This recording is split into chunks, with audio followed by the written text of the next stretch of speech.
All right, guys, I think we are live. How's it going, everyone? And welcome to this special edition of the Pokemon Masterclass, which we call the Pokemon Roundtable, where we bring together experts from across the Pokemon world and we discuss the most important topics currently impacting the TCG. And we have got some great topics to discuss here tonight and some even greater people to discuss them with us. And we've also added a fourth member to the Roundtable squad, which I know you guys are going to be super excited about.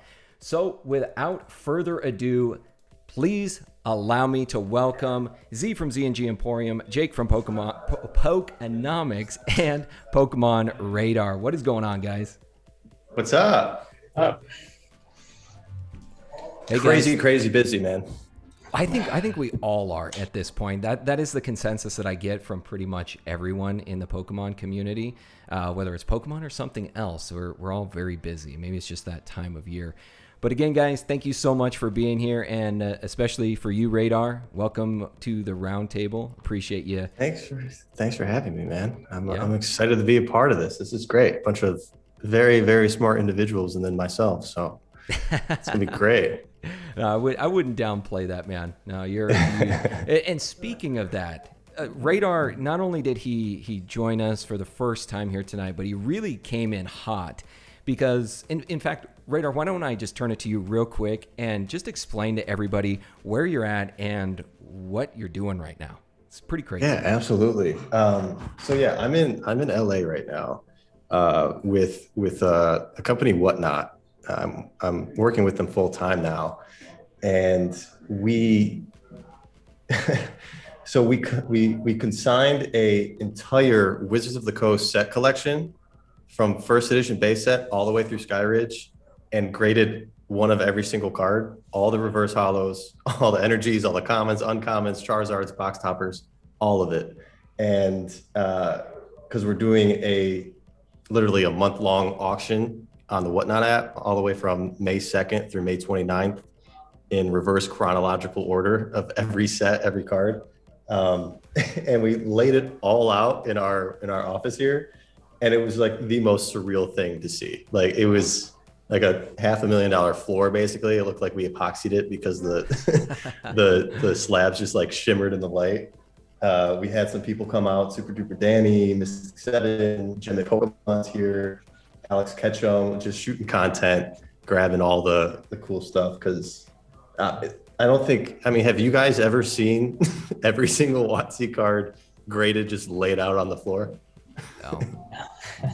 It's incredible. It's a beautiful sight. I wish I could show you. It's kind of tough to see, but we're picking it up as we speak. Wow. But it's absolutely incredible. How many cards is it total, John? Do you happen to know? I believe it was 2,454 or 545, one of those, or something like that. Yeah, that sounds about right. Yeah. Insane, man. Insane. So you said that you're working with Whatnot full time now. Did you move back out to California? Not yet. I'll be out here for like this month and a half for this auction event, but I'm hoping so. Right now, I think it's cool to talk about. I started off as a consultant for them, working 10 hours a week as PokemonRadar, and then they hired me on full time on a contract. Hired John Stivic, as well as a part of PokemonRadar, I guess. Mm-hmm. And once we confirm that permanent spot, I'll definitely be moving back out here. Because you're down here, right? Are you up? I'm in Arizona. You're in Arizona. Okay, yeah, that's right. Yeah. So Where are they located? Are they in LA? Marina Del Rey. Oh, okay. Yeah. Yeah, that's for Z and I. That's a hop, skip, and a jump away. So I'll hey, if you guys want to drive out, I know I talked to Z about this, but if you guys want to drive out and do some auctions, feel free. What's your favorite set? We've got them all. You can sell them. That's incredible, man. Yeah. So guys, the Radar coming in hot and heavy with this, but. So now that we've got you guys primed, we've got you guys excited, I suppose we should just go ahead and jump into our first topic here. And for those of you that are joining in that are maybe new to these roundtables, basically what we do is each of us comes to the table with a particular topic that we think is relevant or that is really important that's going on in the Pokemon card market right now. And then we just all discuss it, give our takes on it, and kind of get a little bit more of a holistic picture on these big topics. Now, I think I started us off last time, so why don't we go in clockwise order here? And Z, you wanna start us off today? Yeah, I mean, there were a couple topics which I was thinking of. One was more, broader reach, the entire, Pokemon area, and one more specifically like PSA. I did a video about PSA looking at doing more, AI, technology on grading cards. And I know there's already HGA, I think is what it's called. They kind of do the same thing with, AI grading. And, I guess my question would be, do you guys see it going to where, PSA says, oh, they're not getting rid of human graders, but do you think human graders are, necessary to grade cards, in the future? I mean, there's self-driving cars, you can land stuff on Mars. It's probably not as big a deal as everybody thinks it is to actually get AI grading on cards. But you think kind of humans are needed for cards, or is it something you can see totally being, just AI robotics in the future, I guess that'd be my first topic. Okay. Jake, you want to start us off with that one? I think it certainly could be very, very largely AI from my perspective. The one thing that just pops into my head, and I haven't thought about this that much, and so I'm not sure how much this answer is going to be worth, but would just be something like print dots, where the print dot is on the card, getting it. You'd have to give the AI a template of what a perfect card is, and then figure out how how does PSA take off for a print dot, and where the print dot is and how many print dots, and is there a little scratch here versus a little scratch there, and I think they do it off on there's some degree of just eye appeal and some degree, I imagine, of just is the card good looking? And I think that's the part. And I had Charlie Herlocker on the channel a long time ago, and he said that he doesn't think AI can ever do grading because of that, and that one piece of that eye appeal aesthetic piece. And I think you could probably break that down, but that seems to be the most difficult part to break down. The centering, breaking down the centering, breaking down even some of the scratches, amount of whitening, that stuff. I feel would be easier, but not a tech guy. I'm not going to be the one to crack that code and design that sort of stuff. I wouldn't be surprised if it becomes completely AI, but I don't really know. So I really don't provide any expert insight onto it. Well, I worked in the automation industry for 4 years out of college in sales for one of the largest robotic arm manufacturers in the world. And my main focus was out in Silicon Valley, and I worked with a lot of different startups focused around the software for industrial automation. One in particular was for recycling and trash, and they just set up their vision system, their AI software, to learn and discover different types of material to pick up, different colors, all the shapes, sizes, all of that.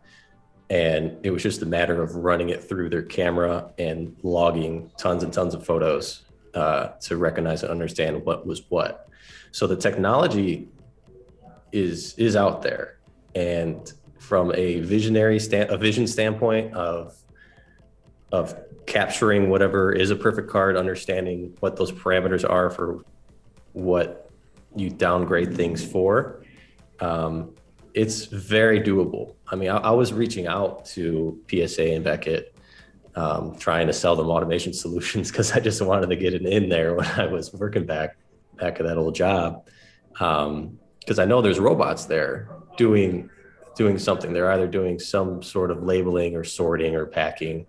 I don't know if they're handling cards yet. That's my biggest fear, is will they ever trust robots to grade a Mickey Mantle or a first edition Charizard, or are they going to leave that to professional graders for the rest of time? And is that fair to grade those high end cards by with a person versus grading everything else by automation? And I think it's a very simple thing that can be done. Well, not simple. It's something that can and will be done eventually. But that's the biggest question, because even though I've lived in that world, I think robots make less mistakes than humans. I would still be very anxious sending a card of that caliber and it being the one that gets crushed by a robotic gripper, or it gets stamped or gets encapsulated wrong. I'd rather have a human handle that with care. My biggest worry is like, before you go, PokéNav, with your answer to that, just because it has to do a little bit with what John said. My biggest worry is like, how much is it going to destroy the value of all of the cards that have already been graded? Like, to me, it's that thinking of, because I think your point's good, John, of like, well, are they going to grade some of them automated and then some of them not? And like, what is the value? And do you want the human grader? Do you want the automated? Like, those are all going to be interesting discussions. And then I think just using the same logic, how does it affect all of the cards that have already been graded? And there's so much incentive probably from a lot of people involved in the company and around it to not have them do that, because it could negatively impact the value of the cards that are human graded. It'll be interesting to see how that all plays out. I think it's just why it's so important to buy the card and not the grade, although none of us here can do the job of what a computer can do. So I may look at some of my cards and be like, I did a great job of buying the card and not the grade. And then I could show that to a computer and they'd be like, no, you idiot. Like, there's this little thing that, the human eye missed that we can now perceive with this sort of technology. So I think that's super. It adds risk, right? Which is something I'm always talking about. It's part of like all of this is how crazy these amazing sums of money are moving, right? Based on these grades that are being done by people that could get replaced with something else that may call into question the legitimacy, and all that type of stuff is, hopefully they're going to care so much about that they're going to do a good job, because it's so important for them to keep the old cards valuable too and think about their old customers. But it's definitely something that hopefully they're keeping in mind, and they're gonna figure out a strategy to ease these types of things in. But sorry for interrupting. But before PokéNav answered that first question. No, by all means. I would prefer you guys actually spoke more than me. I can do enough talking for all of us, that's for sure. But just going along with what you said, Jake, is this easing this transition into, and I think PSA has actually gone about it well, in that if they just turned around and they said, all right, we are going to 100% automation AI, not only would that freak everybody out, that may make some people excited because the turnaround times would be, tremendously expedited. But I like that they're using this combination, and I see it analogously to what we're seeing in like the green energies market. Even a guy like Elon Musk will say, we can't just go completely to green energies without a transitional period there. We rely so much on fossil fuels.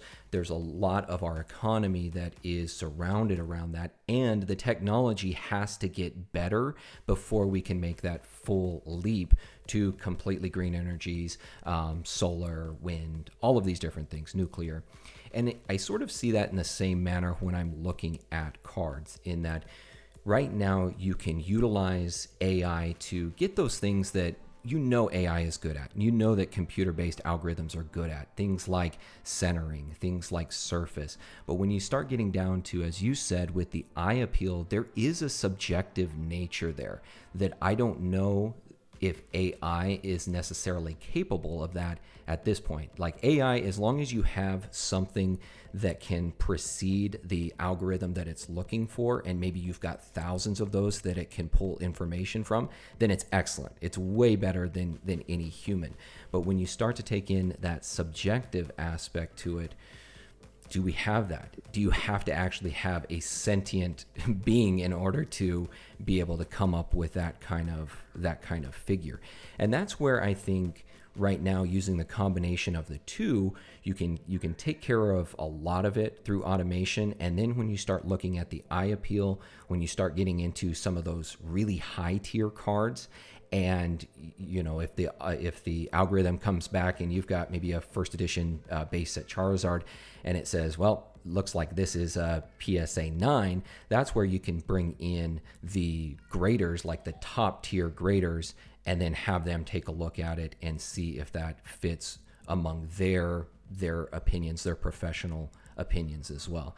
And I think the other thing that we haven't really talked about, that I haven't heard talked about, is how stringent will the AI actually be? Will there be a room for error in there where maybe we're looking at, I'm not sure what the ratio is now that graders are looking at in all of these different characteristics, but maybe 70-30, maybe the AI, it's pre-programmed to where there is a room for error in there already built into the algorithm. So that's just kind of my take on it, is that I think we need the combination at this point. I think at some point in the future, it's very feasible that it can become fully automated, and I think it's probably best that it becomes fully automated. But until we really have more of that subjective aspect built into it, and also accounting for little discrepancies, then I think we'll always have the graders, the human aspect of that as well. I think it'll be great for people. I think you're going to see, as this moves on, that there are going to be people like me who have this software in their house, who use it, look at all of our cards, figure out what they're going to grade, and then figure out which one to send it in. I think that's kind of the down the line type of thing, because that's where it can be really good for people who are going to be these, flipper investor types in terms of figuring out what to grade. Although it is going to take a little bit of that skill away, that all of us have developed, of having a sense, looking at a card and having that sense. So it should be interesting. I think that point about, sorry, John, you want to jump in? Yeah, I just want to say that, you mentioned the secondary graders basically coming in. That's something I really only saw for the first time on that. Was it SGC Charizard, that pristine 10 that sold at auction for $370,000? It had the SGC 10, and then it had an additional grader on top of that. So I think, having expert eye appeal to have a secondary, I guess, confirmation or a second opinion on the grade is a very powerful thing. But it's a matter of whose eye appeal are we using, and setting up whose eye are we using to set up this AI to see eye, to pick the eye appeal grade. Because I saw in Z's video that he did about what was the company name that got bought out? ZandGEmporium.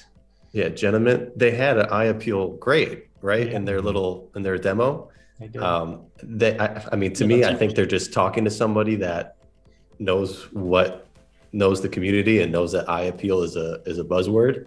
Because how are they grading eye appeal? It's purely subjective. Like you said, it's purely subjective. I don't care if it's a robot or a person, somebody is putting their opinion on what looks good into that algorithm. So it was funny to see that, because they're talking to somebody. Yeah, it's going to go to what you were saying, John, of like what is the ideal card, and what is going to be, how's it going to be judged, against that. And that's something that, what is that ideal eye appeal, and who's programming that, and are they going to explicitly tell us exactly what that means? But that's interesting, because I haven't actually watched the video on it yet, nor have I watched I apologize, James or PokéNav, your guys' videos. I saw you guys both put videos out on this yet. Well, I'm sure at this point there's probably hundreds of them out there now, so you can take. We're all really good friends. Yeah, those are the types of videos that I don't make because I'm like, these guys probably know more than me, and also like it's probably out there. They're probably enough. Yeah, it'll be interesting. I just, it's good to have more consistency though, especially even if it's just a tool that is, anybody, like I've worked in the corporate world before, and PokemonRadar works, working right now. I mean, like I used to work in accounting. If you have 10 accountants, they're not all the same accountants. Some suck and some are really good and some are just average. And I'm sure that's just like anything else, just like graders. I'm sure some are just average and some are really good, so to have kind of a baseline that kind of gives a report of it would, really help there. So. Yeah, I like that idea, Jake, of having that software at home. I think that's a multi-million-dollar idea. If it's not already coming, I'm sure someone's working on it. I think plenty of people would download that for themselves, especially if PSA, if I was a company building that software, I would not sell it exclusively to one of those companies, because then you can just open it up that, PSA uses my software, you can have it too, and then everybody would download it, would buy it, and then be able to know what their grades would be when they send it in. And then I think the danger is going to be taking out that fun gambling element that I think people love so much with grading, because it's going to take out that, it's like, I know what I'm going to get because I put it through this software, rather than that fun of like, ooh, I don't have that. Do you have that? I don't have a gambling aspect with grading. That's the most definitely. anxiety I have. When I get back a PSA, see, for me, because I don't open packs because they're just the return is so bad. Okay. Yeah. I open modern like Pokemon, and I open like vintage non-Pokemon because it's still somewhat affordable. But part of like, I get my gambling, addiction thrill by sending off big lots and then, getting that PSA return and being like, ooh, what am I going to get? And so I do think that it's that type of thing could be lost. But in the long run, like, I think that is fueling a lot of the PSA market, to be completely honest, and that fun and that experience that people are doing for the first time. But I think in the long run, what will actually sustain value as a collectible, as actually holding these items, is a feeling of legitimacy, and that this actually means something. I'm getting an accurate grade there. It's replicable across things. So I do think that there's the long-term probably upside outweighs that some of those losses, but there will be losses and unintended consequences. Some of that's one. Another, which we were talking about, was affecting cards that have already been graded and what it's going to do to those. And I remember your video like a year and a half ago, maybe now, I don't know, a year ago, about the old cert numbers versus the new cert numbers, right? It's just going to get more crazy with them adding this AI. It's true. It's going to be like before Christ and after Christ. Well, and the other thing that I thought was really interesting, aside from the AI-based grading, the other thing that I like that they are going to incorporate is provenance as well, being able to track the chronology of these cards. So once it is graded, to my understanding, you'll be able to track the ownership on that card to see where it's gone through various channels and various owners on the secondary market, which I think is huge. And I think that's great for, as you said, legitimacy, being able to track a product, to understand that it is real, and especially in this time in which we exist with so many fake products out there, and even with graded cards, with cases being cracked open, with fake cards being inserted, and it's just I think that'll be huge. Yeah, legitimacy and authenticity is so important in collectibles and pedigree. Does that take away from the PSA pedigrees with Logan Paul and Steve Aoki on it? No, and that's the other thing. I think that those, again, Pokemon, we have to remember, Pokemon is a part of pop culture. And I think that, Steve and Logan, they just add to that dimension of pop culture. So I think it's neat, in my opinion. I think it's something that can actually add will obviously add more value, but even more of that, just that pop culture feel.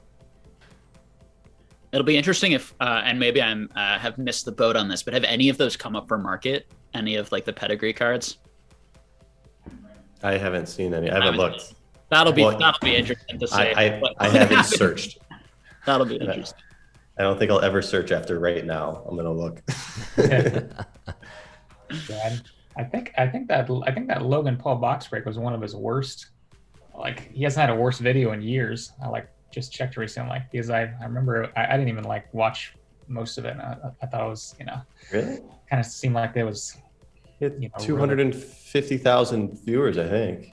Yeah, I just saw it had 4.9 million views, and I had to search. I had to scroll through pitiful. What's that guy doing over there? It was like 2019 the last time he had a video close to that. But yeah, it was. I don't know. Interesting. Before we move on here, one last thing that I want to touch on, because this is something that I've heard reverberated throughout the hobby, and we've touched on it a couple times here, is what is going to happen to all of these pre-algorithm, pre-AI graded cards. And a lot of people have been saying, are those going to be not necessarily worthless, but not worth nearly as much. And I think, if you guys don't mind, I'd love to get your opinion on this matter. In my opinion, if you're building in, again, when graders, I'm sure they have, when they're getting trained, when they're becoming a grader, just the same way when you trained to become an accountant, there were certain protocols, there's regulations, there's all these different things that you had to learn. Jake, for being a psychiatrist, I know for myself, taking the Series 7 and 66 to become a financial advisor, there's all of these checkpoints that you have to meet. So I would assume for them, there's all of these things that they go through, and there's a certain room, like we were saying before, certain room for error in there.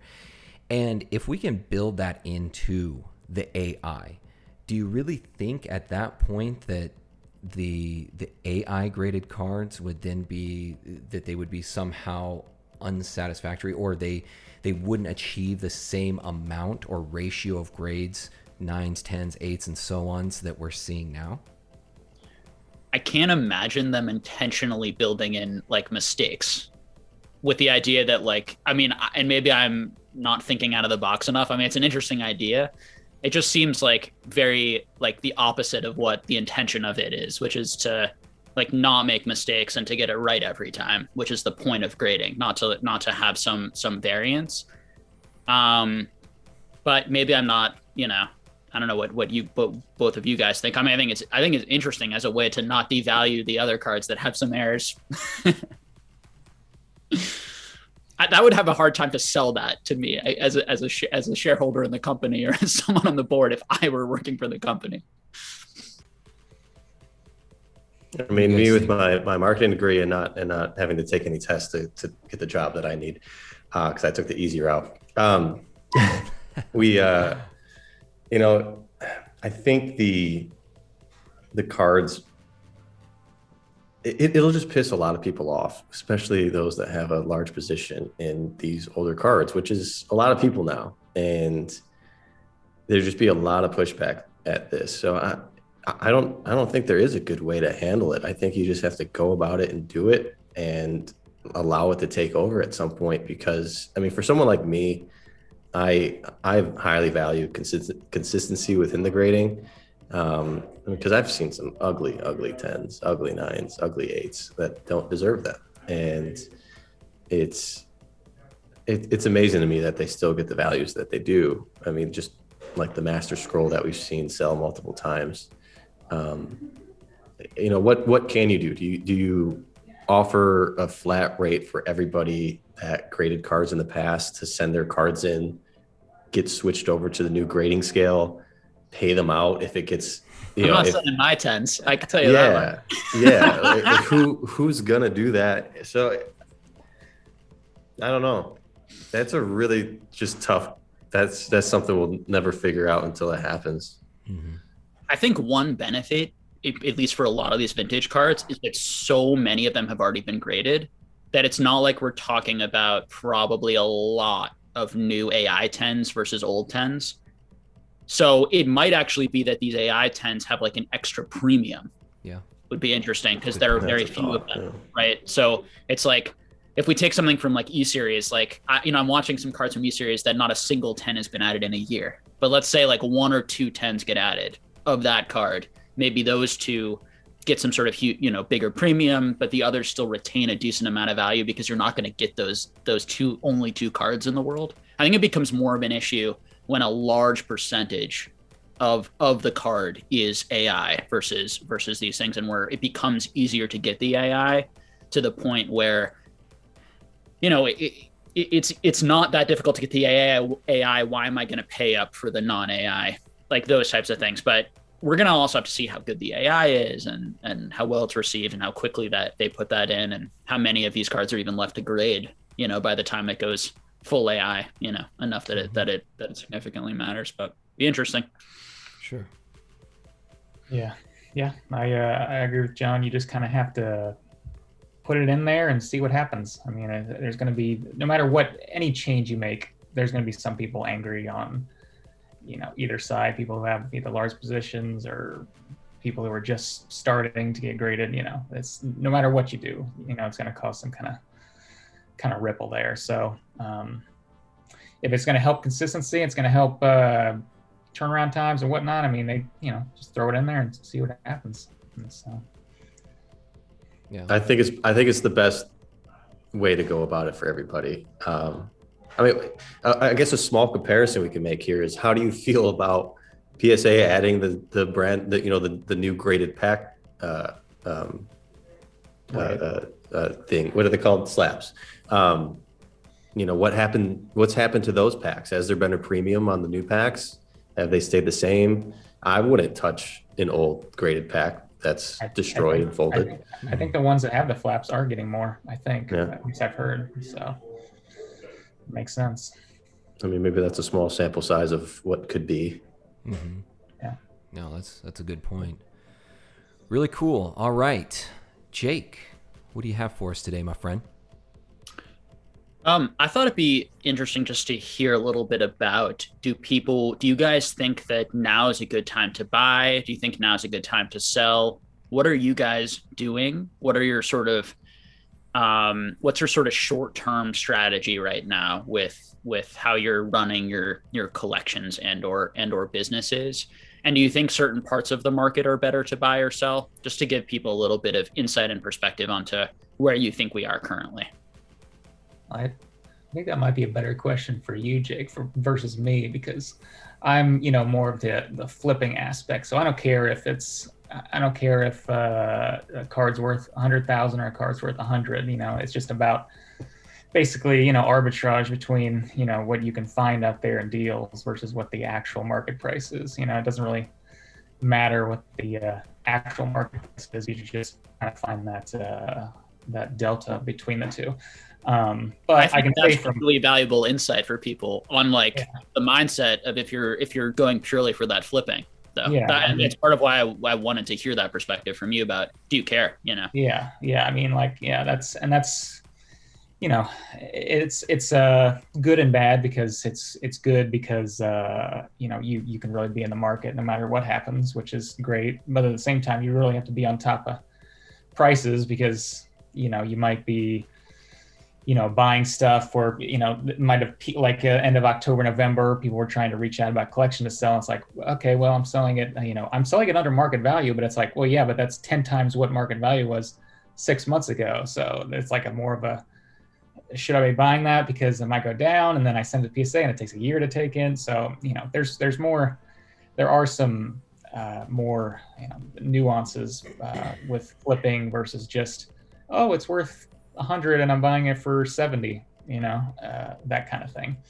Do you find in different periods you need a bigger margin to make it worth it for you? Like I imagine in that upward period of Logan Paul, it was like everything is just feels like it's going to be more next week. And so maybe I can take a little bit more of those gambles on those smaller margins, thinking I'm going to, by the time I get it back, it seems like I'll probably make an even bigger amount. Do you feel like did you have that thinking then? Has it shifted now? What's it like for you when you're looking for deals? Yeah, that was it was tough. I think it was tougher for buying collections because I knew that the turnaround was going to be long, like a year plus to get them graded. Because I usually do what you did with collections. You buy it under market and then you send it in, you get it back, but you're buying it a peak. Who knows what the peak is, but at that time, it was a lot more expensive. So you're like, whereas I think at that time you kind of focus a little bit more on it's like, oh, booster box prices. You can break it open right now and you can sell the packs right now. And you can, if you can find deals on that and you can, kind of get your margin there and then send in your cards and hope, kind of hope on that aspect. So, but yeah, that's just the way my business runs. So I'm not really, I try to buy one thing a year that's kind of in the personal collection. I bought the base set first edition box, which of course that just went so high that I sold it, but then I had the 12 base set heavy packs I bought this year. I went outside of Pokemon and bought high graded Super Smash Brothers Melee. Great buy. Yeah, John will grade that one, but video games are hot, man. Video games are hot. Yeah, so I just buy kind of one thing and place it, and then it's tougher too when you don't actually have a like a job where it's not like your side job anymore. So you kind of have to just continually flip. So yeah, it never stops. I'm a huge flipper too, and it's status quo, right, James? You have to just play the market the same. Like you buy and sell into every market. It's like any other industry. You buy and sell into every market, and there's opportunities everywhere all the time. You just have to be able to find them. And I mean, I'm dealing with high-end Japanese trophies right now, and that's quickly that window of opportunity has quickly shut. It's very difficult to do that now. I was very successful with it for 4 or 5 months, 6 months. My margins weren't like the crazy 1,000% that you guys have experienced by holding on to something, but the sheer number that I was working with profit because those cards were so big was phenomenal. And I'm going to have to shift my strategy here soon, because although there's still opportunity there, I'm always constantly looking for the next thing. And to your point, psychologically, Jake, of do I need to have the bigger scores? I'm absolutely fallen into that because of the type of deals I've done. So it's going to be hard for me to go back to strategy in the boot, done the sealed product. I've done the grind of $5 cards, grading them and selling for 50, and now I've done it all now, and I enjoy this one the most. It's the least amount of work. It's probably more stressful for some because of the amount of money you deal with sending over to Japan or wherever, but it's very rewarding and very relaxing for me, at least. I've been able to handle that. So yeah, it's status quo for flippers, for someone that's running a business that can't afford to collect. I mean, to collect the things that I want to collect, I need to make 10 million a year, because I love these trophy cards. But it would be the dumbest thing for me to tie up $100,000 into a card, even though I'm very confident that it's going to be worth well more than that in 20 years. I think those are the best buys right now. I think a lot of the market's gotten smarter. People are understanding of the price points that they should be at, and things are still selling at a fair market price today, which, although they're crazy high, I think they're great investments for the future, just because of the nature of the rarity, the scarcity, the history. And I simply, in my position, cannot afford to hold on to these things for 20 years. I can maybe buy one, stop doing this completely, go work my job and be done, but I'd hate that.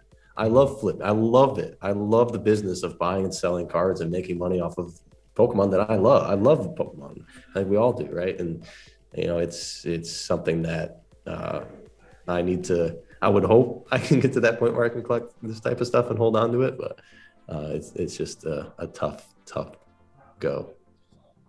I think what's so key is like how to be adaptable, right, to the different situations, that the market situations that we're in. So for me, I actually feel really comfortable, or a lot more comfortable, I should say, doing more of that flipping activity when the market is really stable, actually, and not moving a lot. Because then for me, it's like I use my knowledge of the cards and my knowledge of how much all the different cards are going and my ability to quickly like break down the lots and price out the lots and know how much I can, break them down to sell them in smaller lots or grade them and make that money versus trying to predict the movement of the market to make money. And I think I think a lot of people have been doing that this year where they were like, I'm going to buy this right at market. And if I were to sell it, today, I'd lose money because I'd have to pay fees, but I'm going to hope it's going to go up, right? Which is more of that investment versus I'm going to buy something way below market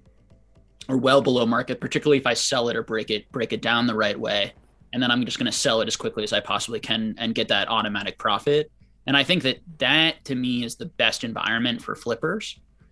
And I'd love to hear your opinions and your experiences too. And I don't know, PokéNav, have you done flipping at all, yeah, or tried to sure. buy under market and then flipped? For sure. And I was doing a lot more of it prior to the tremendous turnaround times at really all grading companies. It was more, to me, it was more fruitful back then because you could reinvest that back into other things. You could take that capital and start moving it towards higher end products. Because I could move, 100 graded cards every month and then use a portion of that to invest in a sealed product that the margins on that were like as much, if not more, than the margins that I had garnered on those 100 graded card flips. So I definitely did a lot more of it prior to the big turnaround times. Right now, a lot of my focus has been on, at least from the business aspect of it, just recently connected with a local card shop where the owner is just recently started as a distributor. So I got my reseller's permit, and for any of you guys that know, it is really hard nowadays to get on with any of the distributors out there. So I was fortunate enough to be able to find this guy, and I could basically get all of the modern products that I want. I could get all of the Japanese new releases as well. So from a business perspective, I've been using that because modern is, as much as other areas of the market, especially the vintage areas, have fallen over the last 6 months. See, you've done a whole series on the vintage market.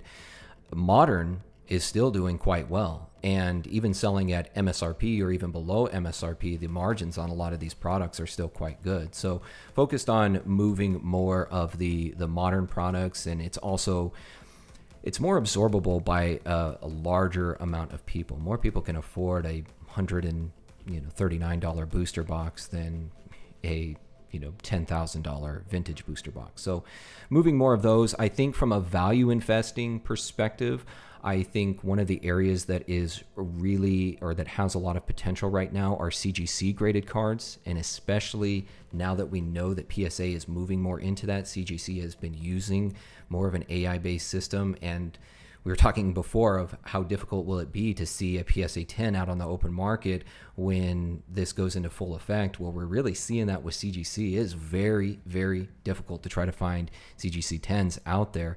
And we may start, as we graduate more into this, those CGC graded cards, people may say, okay, these are really on par with PSA, and then the price points may start to reflect that. They may start to become more congruent rather than seeing the disparities in price points or premiums garnered on PSA graded cards versus CGC. So I've been focusing on CGC graded cards, especially those in a gem mint status, the CGC 9s, especially 9.5s, because I think they're really selling at a discount right now. And at least based upon the current way that PSA is grading using solely human graders, I think that it's a great time to pick up CGC graded cards, especially if we get to a point in the future where PSA is still offering regrades and the turnaround times are a lot shorter. I think that can be a great opportunity for flippers where you can have your CGC cards regraded with PSA. And I think that, and this is just my opinion, then this is anecdotal among a lot of other people that I've talked to, but I really think that the CGC graded cards, a lot of those that are 9s, 9.5s would be very strong candidates for PSA 10s. And as things currently stand, the premium is on the PSA 10 versus the CGC 9 or 9.5 because they're just not CGC 10s out there. So that's kind of what I focused on from a value investing approach, and trying to still have that flipper's mindset. It's going to be more of a long-term flipper thing, but that's kind of what I've been focusing on thus far. Beyond Pokemon, I've been doing a lot with real estate right now, so the Pokemon aspect has kind of taken a little bit of a dip, but just the market, I don't know how it is. I'm sure in the Cape where you're at, Jake, I'm sure that everything's at a premium there, but in Arizona, it's incredible. Hey, special guest. Special guest. The What's man, up, the myth, the legend. How's it going? Gem Mint Pokemon, man. Thanks for the massage. Did you find anything cool? What? Did you find anything cool in there? Yeah, dude, it's insane out there. It's pretty good. How are you guys? Good. How are you? The big old smile. Oh man, what a pretty guy, man. One of the best. This is the legend right here. I can't hear what you guys are talking about. I can't hear anything. Yeah, I'll tell them if you say anything though. All right, I'll let you go, man. All right, man. Hey, enjoy see you, brother. Oh, that's awesome. The guy is a legend. Like, it's so funny too. I'd say this all the time, where bringing all of you guys on, and I've had Zach on the podcast before too. Such a full circle experience, because I was watching him, gosh, way back in the day, like right when I started, like early 2016. So it's so cool to see that. But yeah, kind of in a nutshell, that's kind of my overall strategy: business, investing, flipping, all that together. Are you buying modern? Are you buying vintage? Are you doing some of both? PokéNav with those 9.5 and 9 CGC cards, or? Yeah, a little bit of both. More so on the vintage side, because I think that's really where you're seeing more of the premium and more of a profit margin is on, in my opinion, in the vintage cards.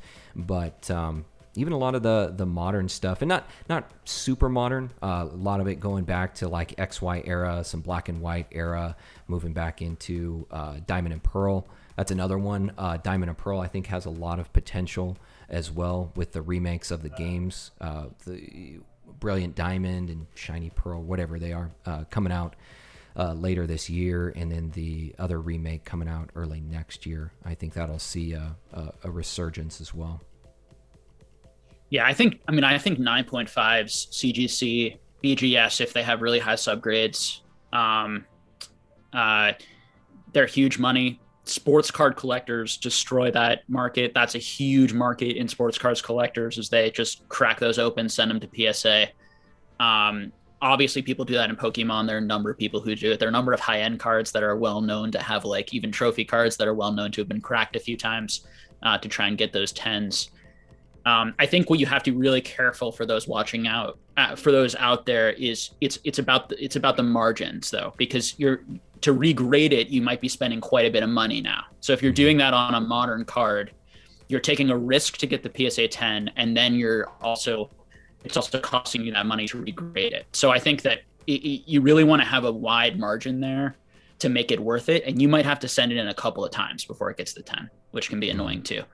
And then you have to, be into doing that. And for me, like, it's hard to do that. Like, it's so not enjoyable. I don't know for you guys, it's just like so not enjoyable, cracking these cases, like destroying this thing and then sending back in, hoping that I've like tricked that. I mean, it's not really tricking, but like trying to game the system that way. I've never cracked anything over like a 6 or 7. The wrong way. But it's such good money on some cards that I have done it, but it really, like, so rare. And it's always been on like big high end cards that I'll get for like $400, for example, where the PSA card 10 might be selling for like $3,000.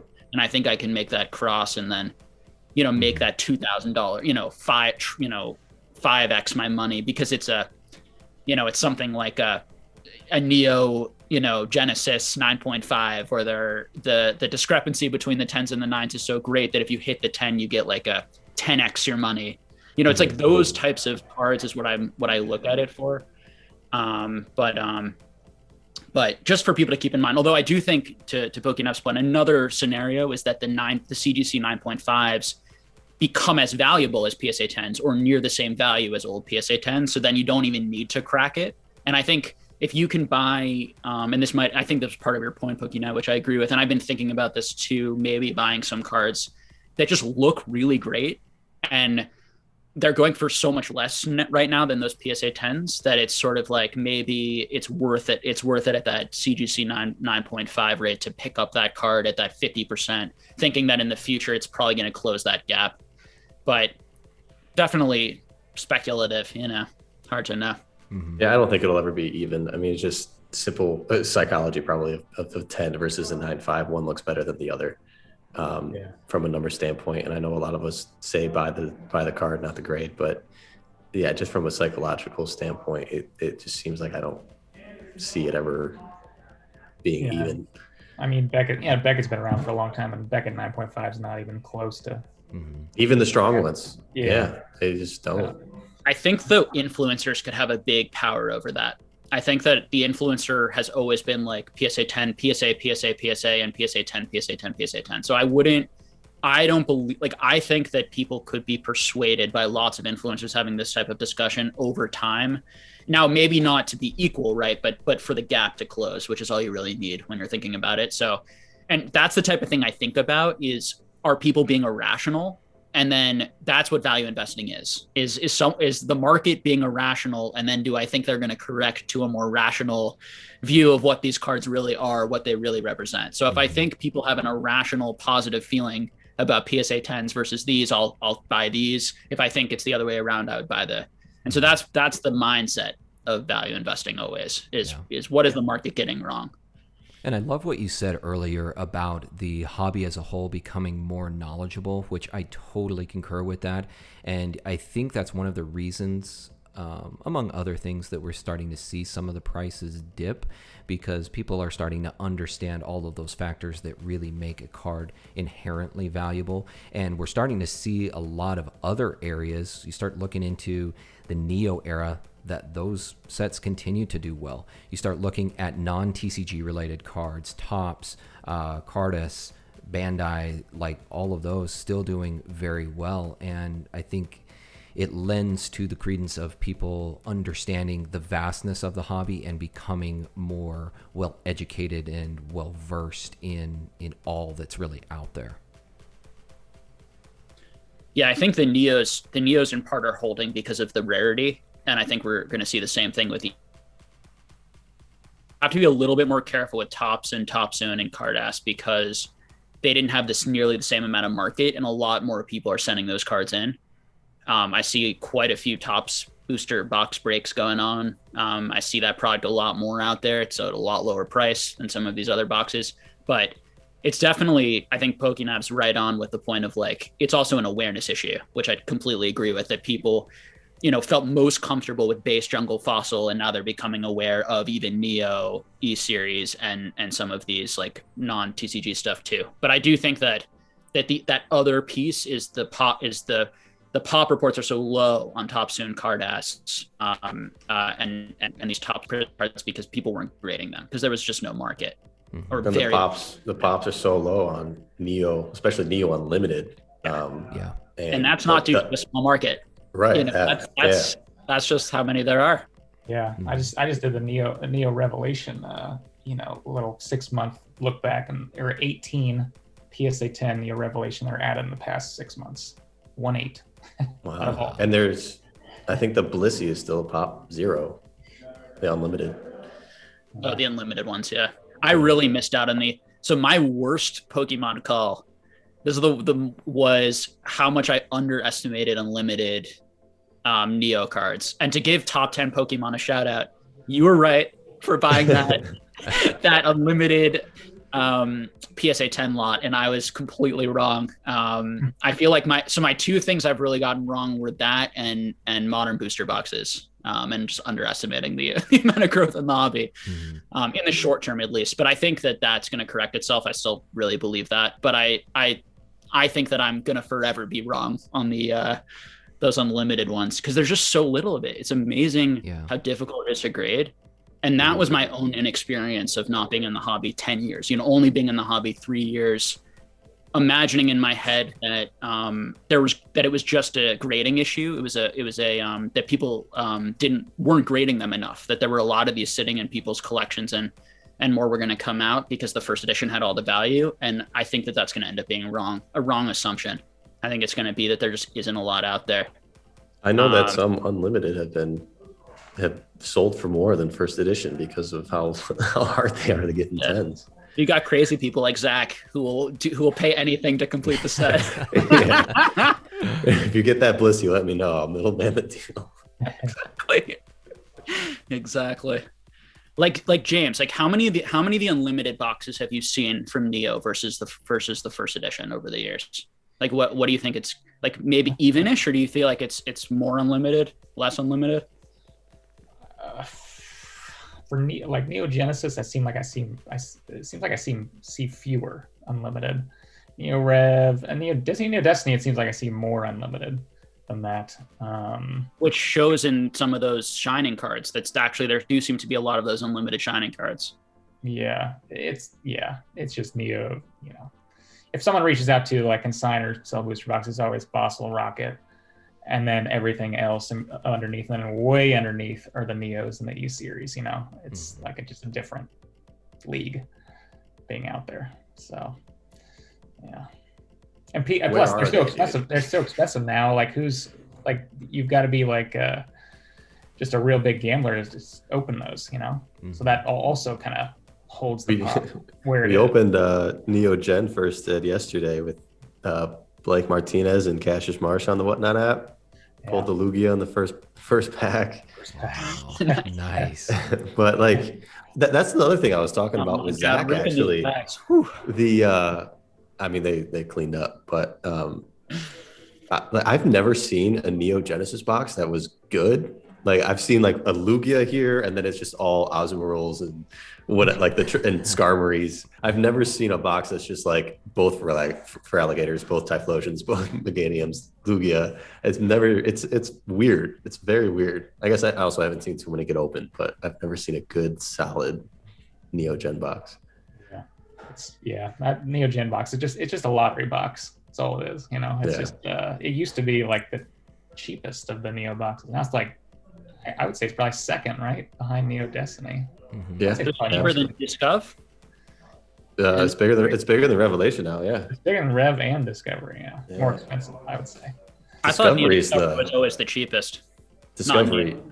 Back when I was getting them for Neo Gen first edition for like 2,800. Neo Discovery was like 3,000, 3,200. Well, I think at that time Genesis was more available. Yeah, it was. Yeah, that's why. Yeah. Yeah, right. I remember when I was really buying a lot, it was Neo Discovery that was the most underrated. And people weren't like, there's like the original Umbreon and Espeon in there, and no one was like realizing that it was the first appearance of those cards. Yeah. Or no one talked about it, you know, and it was just like, it was all just the Shinings and Lugia and T17. T17. Yeah. But it's interesting how these things like develop over time and how like opinions shift. I think that's for people watching, like that's the most important stuff that just takes some time from being in the hobby of like seeing where people got it wrong, why they got it wrong, like doing that analysis and then trying to like apply that, you know, to the current market. All right. Well, Radar, I think we have moved on to you, my friend. What spicy topic you got for us? I did not prep myself for this, but in light of me being in the office here, I'm curious about your thoughts. I know, Jake, you're pretty bearish on the market in general. We have a lot of discussions. I think I am as well. But from bubble talk and the understanding of how markets work and how money flows into different industries, you know, I'm sitting here in a new company that is putting a lot of money into the collectibles market just through their new app. And I think we're just at the beginning. Maybe my mind is getting spoiled because I'm here doing it, but I feel like we're in the beginning of the industrial movement, basically the corporate money coming into Pokemon. So I think it's it's changing my mind that we're kind of in the beginning of this new market for Pokemon. What do you guys think of that? All that with corporate money coming into to Pokemon. Yeah, I mean, it just depends on where. I mean, the 20s, 30-year-olds where they're getting into this, and and then they become, because the guys who have all the money, or women, guys, women, whatever, that have all the money, they're 50s, 60s, they're running these companies, and they have they're a different generation. They follow different things. I mean, I could see that in the future, it's just so up in the air. I could see like everybody, this generation has their, in 20 years, they all have their collectibles, they all have their NFTs, they all have their crypto, or I could see that totally flopping into zero, it's a real total crapshoot. But I like all this new technology in it.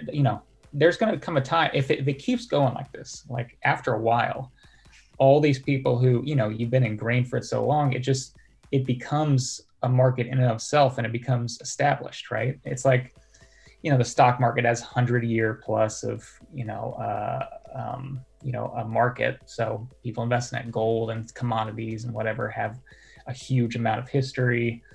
Real estate has a huge amount of history. So, if we keep getting down the line where, 20, we've already had collectibles for, a while, especially like baseball. I think the reason why baseball has held its own for so long is because it's multi-generational. There's like, oh, you go with your dad to the baseball game. It's like, oh, I have those memories and I want to relive it and collect that, as well. So I think, if you look at certain sports, those have held for a long time. And I just think we're seeing new markets like Pokemon and come in. And I think you're right, John, that, it could be the beginning, because the thing about Pokemon is they keep coming out with new stuff. It's not just, oh, they came out in 1999, 2000, 2001, and then it's ended, right? There are other games that did that. But how many generations of kids have already gone in it? At least one, maybe two. I'm not sure. But I don't know. I could see. I'm not a guaranteer or someone Nostradamus, but I can see it. I can see it going both ways, and I can absolutely see it being kind of an established market for the future. And I'm sure too. Like, there are these companies that are doing tokenizing cards and making them, crypto. I'm not technology based, but fractional shares, all that stuff. Yeah, fractional shares. And it's getting into the point where, you're right, there's millions and millions and hundreds of millions, I don't know, dollars that are going into this. So there will be an infrastructure, and there will be obviously a market of people who are buying and selling. So it has all the ingredients to be that. But at the same time, it's not a coincidence that it exploded right when the pandemic happened. We'll see. It's going to be really interesting once kind of this all goes away, and if everybody goes back to spending money on what they used to spend their money on, or if, I think there'll always be this core people like, me and, you and, who are flipping, and they're in it for, forever. But it just depends on the stickiness there as well. So I don't know if that answers your question. That was just kind of a ramble, but I just want to know your thoughts on it all, because I've been bearish myself, thinking things are going to correct harshly, and now that I'm kind of sitting in a different space with different people, it's shifting my mind a little bit. Jake, you want to go, buddy? Sure. Yeah. I guess I'll just be like pretty blunt with my opinions, but so I think I need to reframe my, I think there's this misrepresentation that I'm bearish when in reality I feel like in some ways I'm probably the most bullish, or the fact that I'm actually this long-term investor and I'm actually keeping these cards, that shows my long-term vision for the hobby or hope for the hobby. But just like Z, I see it as a huge risk but that it's worth the risk. And I think the upside's really tremendous.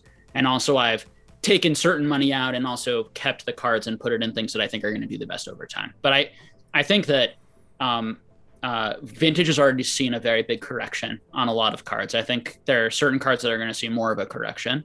I think there are going to be upwards and downward forces. So all of this prediction is going to be if we don't see a big macroeconomic change. If we see a big macroeconomic change downward, then I'm a lot more fearful about the collectible market, just to be completely honest. And I think that that's the big question of, as long as like the stocks continue to do, as long as stocks continue to go up, another 20, 30% this year, we real estate's doing well, everything is doing well, the economy is opening, things seem to be booming.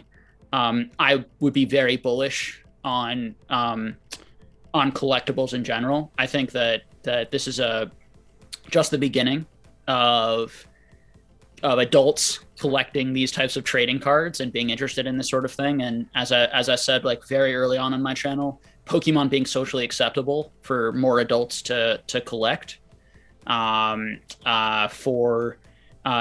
collect other types of collectible card games too. And all of that being kind of connected with sports cards and it all being kind of the same type of thing and the same type of people involved in all of those things. I think that's basically a brand new market for Pokemon. I think that only a fraction of that existed before this year. And I don't see that going anywhere. One, because so many people have invested so much time and energy and money into it. And two, because of all these businesses investing time and energy and money into making it more fun and enjoyable and creating these better experiences, which is going to keep people interested and engaged, likely, unless we see that macroeconomic downturn where it's like, we can't, this stuff is stupid and we need to like focus on like, our paying our rent and the government stops printing and stops bailing people out and bailing things out. So that's scary. That's a scary possibility. I don't see how modern doesn't have a big correction. I think that anyone who thinks that modern isn't going to have a big correction, I just don't. It's simple, like market cap, like the amount of money that it's going to take to keep these PSA slabs coming back and all these cards being opened up and all these booster boxes in people's closets. Like, it's just, the math is so much worse for that than it is for vintage. Like, the math for vintage is phenomenal, and then the math for modern is so bad, and it's such a dramatic disparity that something's going to correct. So either vintage is going to go way up and modern's going to, continue at where it's at, or modern's going to go way down and vintage is going to recorrect just a little bit or stay where it's at. The third possibility I see is that people just decide that they don't like vintage and that we're going to be a hobby that's more interested in modern Pokemon. And it's interesting right now, it's a little bit different, but in something like Dragon Ball Super, right? Dragon Ball Super is where all the money is in Dragon Ball Z.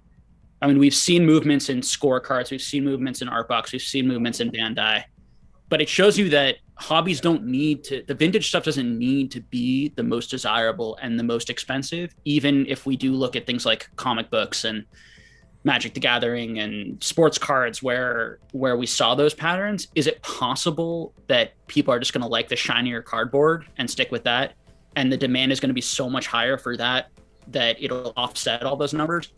I have a really hard time seeing it, but I just want to say that's something I can't predict. Like, demand you cannot predict. So to me, it comes just down to like those numbers. Like, if you just sit down, anyone out there, just sit down and think about, do the math on 20 PSA 10s of a vintage card and the math of like 10,000 PSA 10s of a modern card. And even if that modern card is only like $20 a card or $30 or $40 a card, it's still way more expensive already than these items that should be much more desirable and items that no more are going to come out. So I feel like, I'm trying to do people a favor by expressing that. I think if you love modern, you should collect and invest in whatever you love, but just having that understanding that the math does not bear out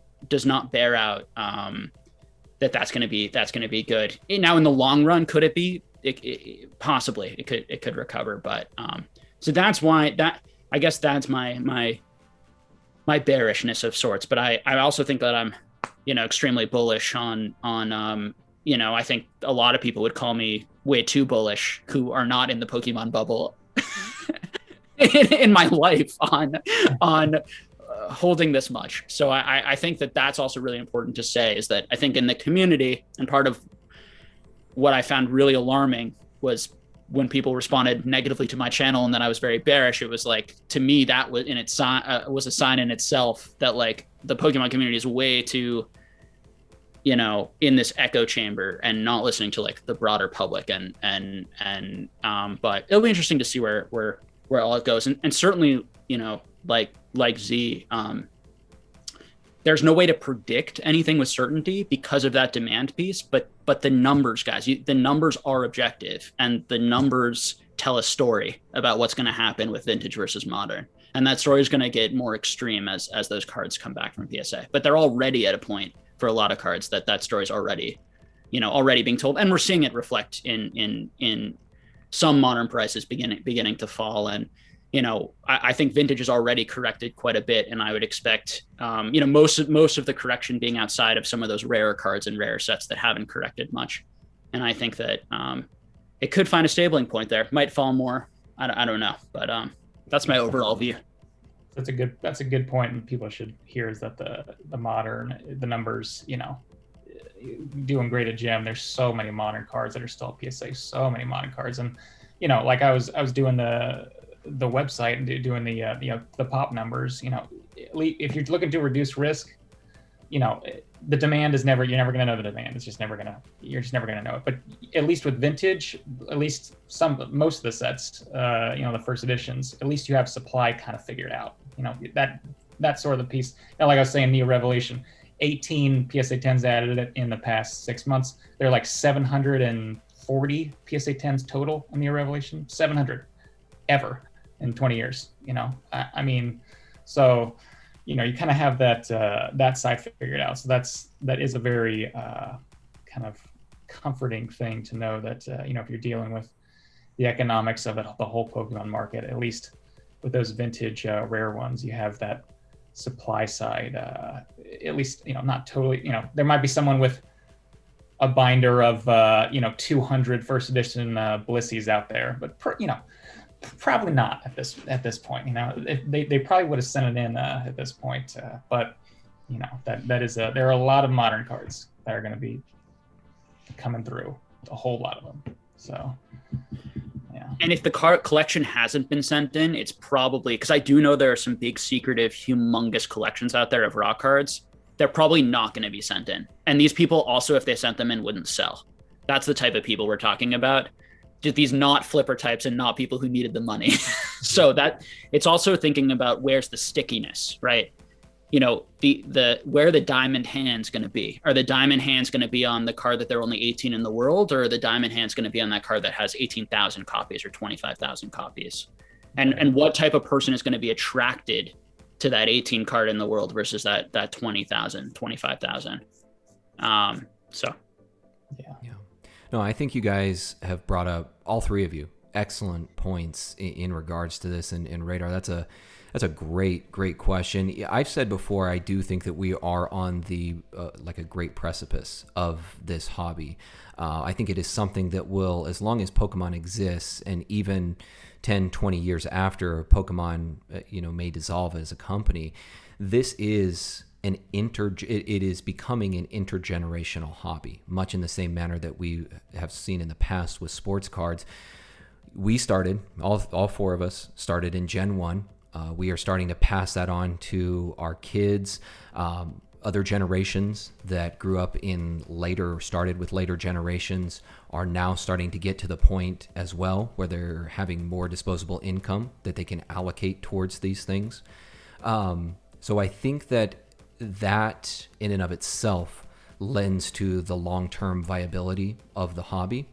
Juxtaposing that, however, I will say that it will be interesting to see, as Z said, what happens after the pandemic transpires, after a lot of the stimulus runs out, because unfortunately, I would like to say that Pokemon, Jake, you were talking about it earlier, of what happens if we do run into a recession, if we do run into an economic downturn, well, we really saw that during the pandemic. But what is unique about this period of time is that there was so much stimulus that offset that. Whereas in the past, I think, Z, you and I have talked about it before, back in 2008, 2009, we really didn't know when that recession was going to end.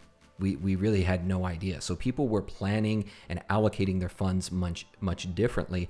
Whereas now we see that the end is in sight. Now there's certain facets of this that we don't know how it's going to shake out. There's people out there that don't know if they're going to have maybe a job to go back to, or if entire industries are still going to exist. So there's still a lot of uncertainties, but that stimulus and a lot of the foreknowledge and understanding that this will come to an end, I think has definitely been a big factor there, and has allowed people to have more time on their hands, some more money in their pockets to use on luxury goods like Pokemon. So I see this sort of as a dichotomy, and that's really what all of you have brought together here, in my opinion, is you've all given these great points that I think everyone has to look at both sides. But I see that there's potential downfalls, but I also see that there's a lot of opportunities here. I think that Pokemon, and especially the secondary market, I think that from an alternative asset standpoint, that this could be a very viable investment vehicle for people moving into the future, especially if they start to lose more trust in the traditional financial markets. And we really have seen that. We've seen more and more people who are very traditional investors move their assets into things like cryptocurrency, people investing into NFTs, collectibles, antiques, high-end paintings, what have you. There is definitely a huge push towards alternative assets. And I think as the baby boomers start to phase out, as the younger generations come up, and especially our generations and generations that come after us, they're going to be looking more towards these type of assets, and probably more in the sense of tangible assets rather than things that they can't actually get their hands on. Same thing with gold and silver. We've seen a huge boom in gold and silver, a lot more people wanting those tangible assets. So there's that, and then at the same time, I am a little bit trepidatious with the future. I guess I should say, for people that don't have that full scope, that full holistic picture, because we are talking about a hobby that operates differently within various niches. So, modern, who knows where that's going to go? Vintage, we haven't even spoken about really that middle era. A lot of people vintage is becoming priced out for most people. Modern is being hoarded. Well, what about that middle era? What about the EX cards, e-reader cards, Level X cards, Diamond and Pearl era, Black and White era? What about these that weren't highly produced back then because Pokemon was in a slump? Are we now going to see, with more of these generations coming up that grew up with those sets, moving more into that? Are we going to start to see a surge in price for these type of products? And as you said, Jake, maybe instead of moving from vintage to modern, maybe they're moving to the middle era cards instead. And then when that gets priced out, by that point, the modern sets, the XY era, the Sun and Moon era, that becomes the middle era sets, and then those have a premium garnered on them, or a much better inherent value to them. So all really, really good points here. And I think the consensus among all of us is we don't necessarily know where it's going to go. We see the opportunities, we see the downfalls, and I think, again, that is the importance of these conversations and bringing all of these diverse perspectives together, is so that we can bounce these ideas off of each other. We can utilize these for our own businesses, for our investing. Everyone else out there can really take all of this information, digest it, and then come up with a more holistic picture. And I think in the end, that's going to be the most important thing above all else, is going to be the education and just garnering knowledge along the way. Yeah, and just to clarify, when I was talking about modern, I didn't mean those middle generations for people watching. In fact, I think that those middle generations were the best purchases went during the Logan Paul period. That and some of the like non-TCG Japanese and the trophies. Those were the 3 best purchases. Basically anything that wasn't WotC, Wizards of the Coast original, because that's what was being hyped. But now we've really seen a change, and those have really ballooned up in price. Those are record highs, a lot of those cards. So when we talk about vintage going down, it's only the high, it's only that jungle, the jungle fossil rocket, that really saw fairly large retraces, and the gyms as well. We saw specific cards in that set really fall 40 to 50%. Although I know it's difficult because a lot of those sets, it was specific cards that fell the most, which actually just proves the point more that it's not so much about the sets, but it was about the rarity. So for example, like in Team Rocket's a perfect example of where the Charizard fell, $6,000 from its top sales price. It really fell 50%, whereas like the Magneton stayed around where it was, just for example, which is the lowest pop from that, even though it's not a popular Pokemon. So it really proves that rarity piece as so important.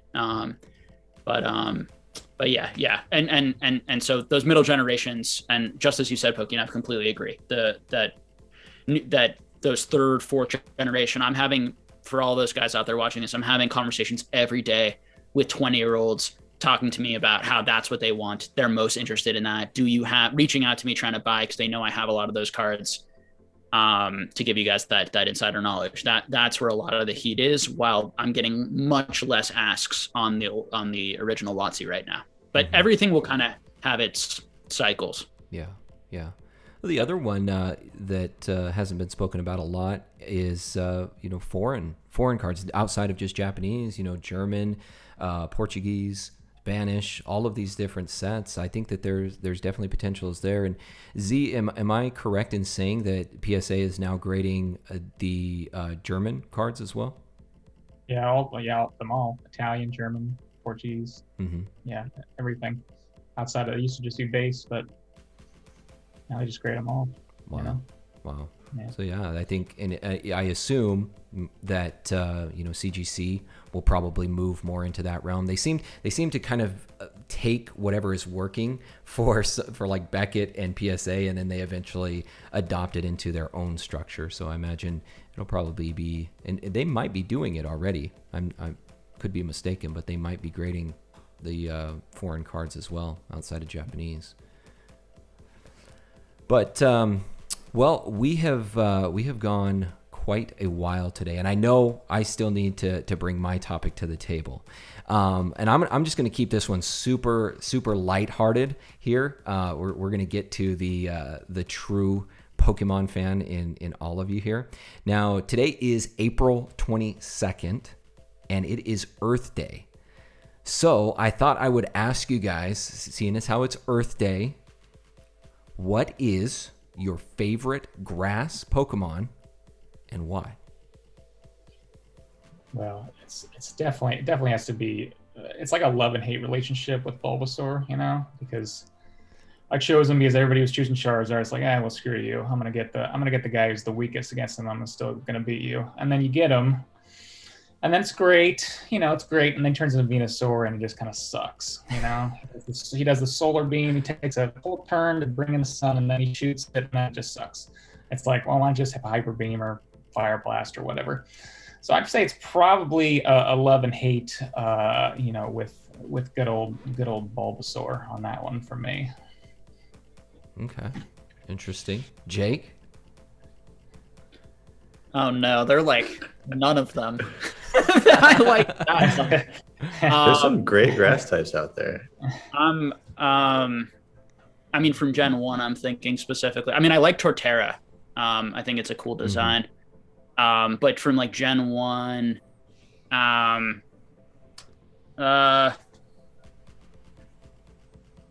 go with Weedle. Nice. The OG. Yeah. Weedle is probably the one that I least hated catching when I first went into the forest. What a hater. Yeah. Not a fan of Even it's evolved. Not a fan of Metapod, not a fan of Caterpie. I gotta get going. But my favorite would be Scyther. Scyther is just like he was like the pseudo legendary of the Safari Zone. Like he was the one I always wanted. He was tough to catch. So Scyther, he's got some great artworks too throughout the card game. I mean, Rocket Scyther from the gym sets is just phenomenal. Yeah, Scyther, he's pretty sweet. But I agree with Jake. There's not many. It's like there's a reason there's no legendary grass dogs or legendary grass birds because grass sucks. Right? But Celebi? Celebi though? Oh yeah, Celebi. One mythical. Yeah, threw him in there. Yeah, I mean Celebi's great. Yeah. What about you? What's yours? That would actually be my favorite. Would be Celebi, because that was the first time, like you guys said, that I can remember that there was a grass type Pokemon that was kind of brought to those heights. I mean, you had Venusaur, who was always popular, but you had a lot of other legendary mythical Pokemon from pretty much every typing other than grass, and that was the first time that we saw it was with Celebi. So, all right, guys. Well, hey, this has been awesome. I know I've been checking on the chat here, and it seems like everybody else has really enjoyed the chat today. And I love getting together with you guys each month. These conversations are always a lot of fun. And Radar, hopefully you enjoyed it enough to maybe join us again in coming months. This is great. I've been wanting to do this for a long time and just ran out of I don't know, time or whatever to put this together and do this. I think having a round table like this is great. I hope we can bring in guests, have more people join, bring in so many different perspectives and discussions. This is great. Awesome. Well, it was awesome having you here, man. Jake, Z, it's always a pleasure having you guys, speaking with you guys. Radar, is there any way that maybe we can get a piece de la resistance from everybody? Or are they super busy right now? Zach's about to leave. Super duper Danny left. Let me see. I can grab Alex. Hold on. Hey, Alex. Pretty legendary what they got going on there. That would be a sight to see. Yeah, well, we've got Alex Ketchum here. Hey. Won't really hear you guys. He's our TikTok Lord and Savior for Pokemon, if you guys don't know him. And then obviously again, ZandGEmporium. What is up, boys? Awesome. They were helping out with the huge collection, doing some content. Yeah. Wait, Jim and Pokemon's actually doing content now? I tried to get him to make a video. Did you take anything? Any videos? I didn't hop on the stream. A couple pictures, maybe. It was a first. Awesome. Well, hey, Radar, real quick before we let you off, man, can you guys give us a little bit of insight kind of on what you guys are planning for Whatnot and everything? Yeah, so again, the Whatnot app, dude, we are doing an entire event throughout May. Is this what you're asking? I'm sorry, I kind of... Yeah. So again, we graded all of the sets, base set first edition through Skyridge.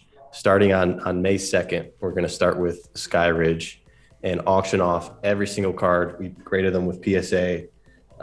Just a little tidbit. We got a PSA 10 first edition Shining Charizard. We got the PSA 10 Crystal Charizard, Crystal Celebi, PSA 10, a whole bunch of reverses and 10s. I think there's a few low pops in there, so I hope some of the true collectors that need to finish their sets pop in. But we'll be streaming from like 4 to 7 Pacific Standard Time every night, May 2nd through May 29th, doing a different set. We also have a fun auction with a bunch of old Pokemon toys. We'll have Real Breaking Nate coming in and doing some auctions there as well. So download the Whatnot app. I got to plug it. It's my job now. So check it out, guys. Is there a PSA 10 Doug Trio from Expedition in there?